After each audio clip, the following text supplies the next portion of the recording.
क्या आपको भी मैथ से डर लगता है? क्या आपको मैथ में कुछ समझ में नहीं आता है? क्या आपको मैथ को अप्लाई करना नहीं आता है? कि मुझे मैथ का फॉर्मूला मालूम है पर मैं उसे क्वेश्चंस में अप्लाई नहीं कर पाता हूं। ऐसी प्रॉब्लम जनरल स्टूडेंट्स के साथ होती है, बहुत सारे स्टूडेंट्स के साथ ऐसी प्रॉब्लम हो सकती है, मेरे साथ भी होती थी। पर ऐसा मैंने क्या किया कि जिसकी वजह से मेरा डर निकल गया, मैं मैथ को सॉल्व करने लग गया। यहां तक कि मैं एक मैथमेटिक्स टीचर भी हूं अभी, जो कि हर एक टाइप की प्रॉब्लम्स कर सकता हूं, कोशिश कर सकता हूं। तो मेन आइडिया ऐसा क्या हुआ मेरे साथ कि हम ऐसा क्या करें कि जिसकी वजह से हम मैथमेटिक्स बहुत अच्छा कर सकते हैं, इंटरेस्ट आने लग जाए हमें। तो आज के लेक्चर में हम बेसिकली यही चीज सीखने वाले हैं। तो नमस्कार दोस्तों, मैं हूं आपका अजय सर और आज हम डिस्कस करने वाले हैं कि मैथ में इंटरेस्ट कैसे जगाएं, मैथ के लिए क्या क्या टॉपिक्स हमारे लिए इंपॉर्टेंट है, किस टाइप से हम फॉर्मूले को अप्लाई करेंगे। कुछ हम डिस्कस करेंगे बोर्ड पर, कुछ हम डिस्कस करेंगे ऑरली। तो आज यदि आपको मेरे चैनल पर नए हो बिल्कुल ही, तो आप चैनल को सब्सक्राइब कर सकते हैं और वीडियो को पूरा जरूर देखें। बिल्कुल भी आपको ये नहीं छोड़ना है कि आप छोटा सा बीच छोड़े। सीरियसली बोल रहा हूं दोस्तों कि आप कितने भी वीक हो मैथमेटिक्स के अंदर, कितने भी वीक हो, आपको आता नहीं हो, पर आपने ये जो ट्रिक आज की मैं बता रहा हूं वो अप्लाई कर ली, तो डेफिनेटली आपको मैथमेटिक्स में इंटरेस्ट आ जाएगा। और 100% मैं गारंटी के साथ कह सकता हूं आप मैथमेटिक्स से कभी नहीं डरोगे। चाहे उसका क्वेश्चन आना नहीं आना, वो मेन प्रॉब्लम बात की बात होती है, पर पहले आपको इंटरेस्ट जगाना है कि मैथमेटिक्स सॉल्व करना कैसे है। हर एक बच्चा कर सकता है, कितना भी वीक बच्चा हो, कोई भी हो, XYZ, बस कुछ चीजों का यूज करना है, उसके कुछ चीजों को समझना है। उस चीज को समझ गए तो डेफिनेटली आप चीजें समझ सकते हो और बहुत ही आसानी से मैथमेटिक्स में अपना इंटरेस्ट जगा सकते हो। तो आज के लेक्चर में हम यही डिस्कस करने वाले, कैसे आप डिस्कस करें। तो सबसे पहले मैं आपको एक चीज बताना चाहता हूं, मैथमेटिक्स सॉल्व करते टाइम पर आपको कुछ चीजों का बहुत ज्यादा यूज करना है। माइंड का, ये तो हम हर एक सब्जेक्ट में करते हैं सर, शार्प माइंड का बात कर रहा हूं। आप क्वेश्चन करते हो, एक जैसे 10 क्वेश्चन कर लिए, सपोज करो आप 10th क्लास में हो, एक जैसे आपने 10 क्वेश्चन कर लिए क्वाड्रेटिक फॉर्मूला से रिलेटेड, एक जैसे ही आपने बिना सोचे समझे 10 के 10 क्वेश्चन खटाखट क्वाड्रेटिक फॉर्मूला से कर लिए। क्या आपने कभी ऐसा सोचा उस सिचुएशन में कि क्वाड्रेटिक फॉर्मूला नहीं होता तो इस प्रॉब्लम को मैं कैसे कर सकता था? पॉइंट क्या है, आप मैथमेटिक्स को उस टाइप से लेते हैं कि जो बुक में लिखा है उसका यूज करता हूं, मैं डायरेक्टली फॉलो करूं और सॉल्व करके आंसर ला दूं। नहीं, आप उसे फील करना सीखो, उसके मेथड्स अपने जनरेट करना सीखो, कैसे आप और भी स्ट्रॉन्ग मेथड्स निकाल सकते हो जिसकी हेल्प से उसे इजी कर सकते हो। टीचर्स आपको एक मेथड बता देगा, 2 मेथड बता देगा, 3 बता देगा, पर डेफिनेटली आप ज्यादा मेथड्स निकाल सकते हो। एक क्वेश्चन को करने के बहुत सारे मेथड्स होते हैं, कुछ मेथड ग्राफिकली होते हैं, विदाउट ग्राफिकल होते हैं। वो चीज आप अपने अंदर जनरेट करने की कोशिश करो। तो कभी भी आप क्वेश्चंस करते हो तो उसे एक वे से आपका हो गया, बहुत अच्छा बात है कि ये क्वेश्चन मेरा बहुत परफेक्टली हो गया।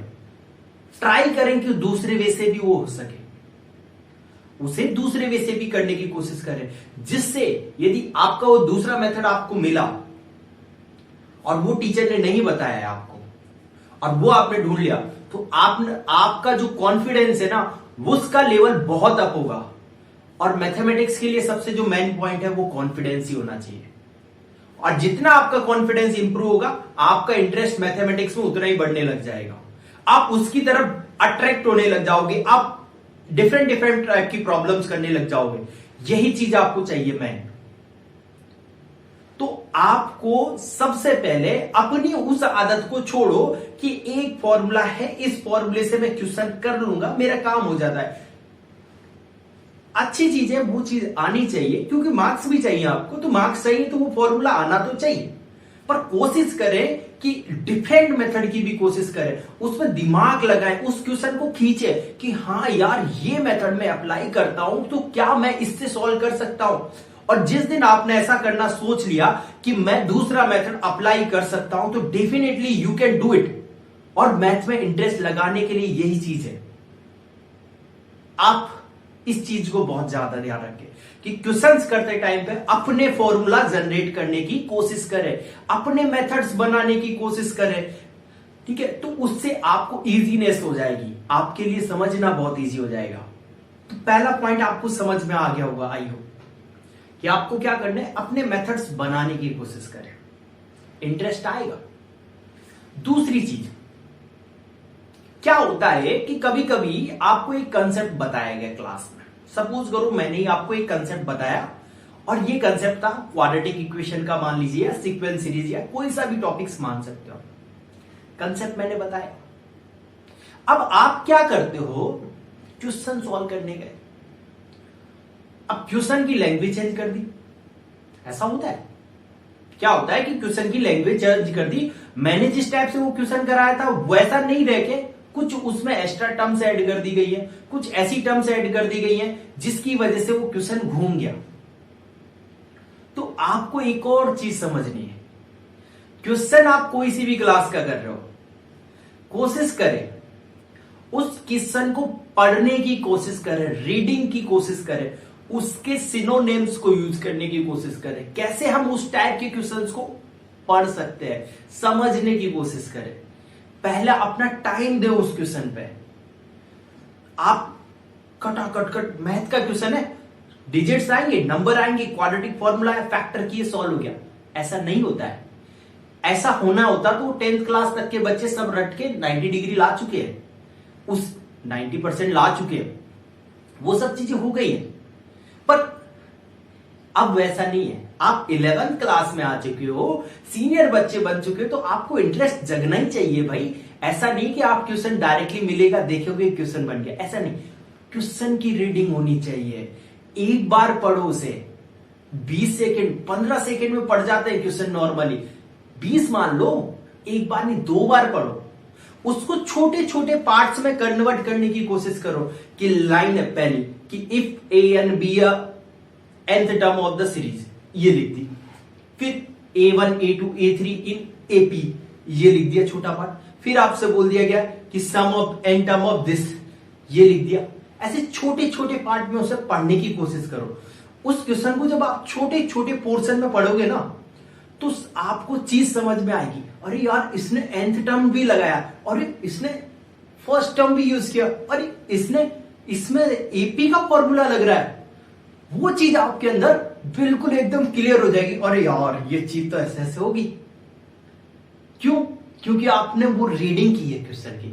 तो दूसरा पॉइंट आपके लिए यही इंपॉर्टेंट है कि कभी भी क्वेश्चंस करते हो मैथमेटिक्स की, तो उसे पार्ट में कोशिश करें, पार्ट में डिवाइड करने की कोशिश करें, यदि थ्योरी बेस्ड क्वेश्चन है तो। ठीक है, ये चीज आपको करना है बहुत अच्छे से। डेफिनेटली आप जब इसमें करने लग जाते हैं ना, तो इंटरेस्ट अपने आप जगता है। और मैथमेटिक्स में एक ही इंटरेस्ट जगाने की कोशिश है, आपको एक क्वेश्चन आता है तो दूसरा ऑटोमेटिकली आप करने की कोशिश करोगे। ये दूसरा पॉइंट। अब बात करते हैं तीसरे पॉइंट की। क्या है तीसरा पॉइंट? आपको डर लगता है कुछ क्वेश्चन हाई लेवल के आ जाए आपके, तो आप सोचते हो कि ये क्वेश्चन मेरे से नहीं बन सकता। बिल्कुल भी घबराने की जरूरत नहीं। राज की बात बताऊं आपको सीरियसली, जितने भी आपके टीचर हैं, मैं भी एक टीचर ही हूं, ऑब्वियसली मेरी भी बात कर रहा हूं, इस वर्ल्ड में जितने भी टीचर हैं, उनके लिए एक दिन ऐसा जरूर आया होगा जब वो मैथमेटिक्स की प्रॉब्लम उनको भी नहीं आई होगी, जो आज आपको नहीं आ रही। तो ये दिन सबके साथ आता है कि वो चीज, ऐसा मत सोचे कि आपको ही नहीं आ रही, सभी को है। मेरे को भी नहीं आई, कोई दूसरी टीचर को भी नहीं आई, आपके दोस्त को भी नहीं आती है। एक दिन ऐसा होता है, पर आपने उसमें एक कोशिश की, यदि उसको डिफरेंट डिफरेंट वे से सोचने की कोशिश की कि क्या मैं ये मेथड अप्लाई कर दूं तो उससे हो सकता है क्या, क्या मैं ये मेथड अप्लाई कर दूं क्या उससे हो सकता है क्या, ऐसा ट्राई करते करते यदि आपने 5 to 6 डे तक उसके बारे में सोचा तो 7th दिन ऐसा होगा आपके पास जिसका सॉल्यूशन आपके पास 100% आएगा। और ये श्योरिटी है कि आप उस क्वेश्चन को खुद भी कर सकते हो, क्योंकि आपने उसके लिए वर्क किया है। और जब तक आप ऐसा वर्क नहीं करोगे तब तक आपका इंटरेस्ट नहीं जगेगा। तो ये चीज भी आपको याद रखनी कि क्वेश्चन को टीचर से पूछने से पहले आप ये सोचो कि टीचर्स को भी नहीं आता है तो मुझे ही करना पड़ेगा। आखिरी ऑप्शन तो वही रहेगा, क्योंकि और कोई तो बताने आएगा नहीं, टीचर्स ही बता सकते हैं आपके लिए। तो उस आप टीचर्स को नहीं आता है तो आपको करना पड़ेगा। आप करने के लिए आप मेथड्स पढ़ोगे, डिफरेंट डिफरेंट टाइप से पढ़ोगे, उसे डिफरेंट डिफरेंट टाइप से कोशिश करोगे। तो यदि आपने ऐसा कर लिया और धीरे धीरे धीरे धीरे धीरे एक एक मेथड लगा के 7-8 दिन तक आपने वेट भी किया तो डेफिनेटली आप क्वेश्चंस को कर लोगे। और उसी दिन से आपका जब कॉन्फिडेंस बुक होता है ना 7-8 दिन में जो क्वेश्चन आपने किया है ना, कॉन्फिडेंस हाई होता है।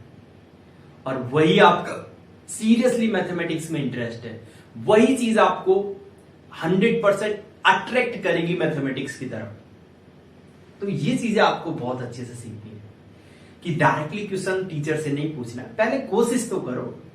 होगा नहीं होगा वो बात की बात है, पर कोशिश करोगे तो डेफिनेटली आप कुछ ना कुछ दिन में उसका सॉल्यूशन ढूंढ लोगे। तो आपको ये चीजें आपको समझ में आ गई होगी। अब बात करते हैं अगले पॉइंट की, उस पर चलते हैं और उस पर क्या करना होगा कि किस टाइप से हम मैथ को और इंटरेस्टिंग बना सके। तो अगले पॉइंट में आपको क्या करने का है कि जब भी आप मैथ की प्रॉब्लम्स करते हो तो कोशिश करें उस प्रॉब्लम को ऑरली सॉल्व करने की, माइंड में सॉल्व करने की। आप क्या करें, पहली चीज आप माइंड से खेल जाइए उसे। कैलकुलेशन तो बात की बात है, पहले आप उसे माइंड से खेलो। आपने देखा कि ये क्वेश्चन है अपना सीक्वेंस सीरीज का या क्वाड्रेटिक फॉर्मूले का या फिर ज्योमेट्री का, कोई सा भी एनीथिंग। आप सबसे पहले क्वेश्चन को रीडिंग करते चलिए, केयरफुली आपने सीख लिया। अब आप क्या कीजिए, डायरेक्टली उसे माइंड में सॉल्व करने की कोशिश कीजिए। यार ऐसे करूंगा, ऐसे करूं, इसको 3+4 करूंगा, फिर सीक्वेंस का फॉर्मूला लगाया, फिर मैंने एपी का फॉर्मूला लगाया, जीपी का फॉर्मूला लगाया, फिर सॉल्व किया। मतलब माइंड में खेल गए ये सब चीजें। मतलब आपने माइंड में सोच लिया कि ये एपी का है कंसेप्ट, ठीक है, इसमें एपी का प्रॉब्लम लगा सकता हूँ, उसकी nth टर्म आ गई, nth टर्म लगा सकता हूँ। मतलब ये सब आपने माइंड में सोच लिया, उसका फायदा क्या मिलेगा? क्योंकि जब आपने माइंड में सोच ही लिया तो आपको कंसेप्ट मालूम पड़ गया उसका, आप उसे सॉल्व कर पा रहे हो। अब जैसे ही आपने सॉल्व करना सीख गए, इसका मतलब आप उसे जब कैलकुलेट करोगे तो डेफिनेटली आपका सॉल्व हो जाएगा और 100% आपका मैथ में फिर से इंटरेस्ट आने लग जाएगा। क्योंकि जब माइंड में चीजें सॉल्व होती है ना तो टाइम भी नहीं लगता और बहुत ही जल्दी आप सीख जाते हो। तो ये चीजें भी आपको आनी चाहिए, ठीक है। आई होप आपको ये इंफॉर्मेशन ठीक लगी होगी जो हमने आज आपको बताई है। डेफिनेटली आप इस पे वर्क करेंगे तो आपको मैथ में इंटरेस्ट रोकने से कोई भी नहीं रोक सकता। अगले लेक्चर में आपको एक चीज डिस्कस कराऊंगा कि मैथमेटिक्स की जो प्रॉब्लम्स होती है उनको कैसे हैंडल करते हैं। उसको हम प्रॉपरली बोर्ड पे, व्हाइट बोर्ड पे करके देखेंगे, बिल्कुल एकदम डिट्टो। कैसे हम प्रॉब्लम्स को फेस करते हैं, क्या हमें कंसेप्ट अप्लाई करना चाहिए, क्या कंसेप्ट को माइंड में सोच के अप्लाई करना चाहिए या फिर हमें वहां पर लिखना चाहिए, तो कैसे हम टफ प्रॉब्लम को सॉल्व करें, वो सब चीजें हम किस में देखेंगे, नेक्स्ट लेक्चर में। क्योंकि वीडियो ऑलरेडी बड़ा हो चुका है।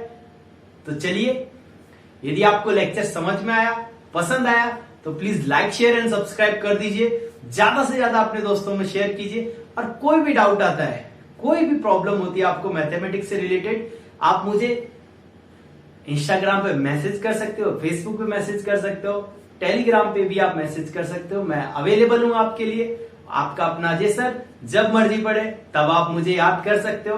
बिल्कुल आपके लिए हमेशा के लिए अवेलेबल हूं। तो मिलते हैं नेक्स्ट लेक्चर में। जय हिंद, जय भारत।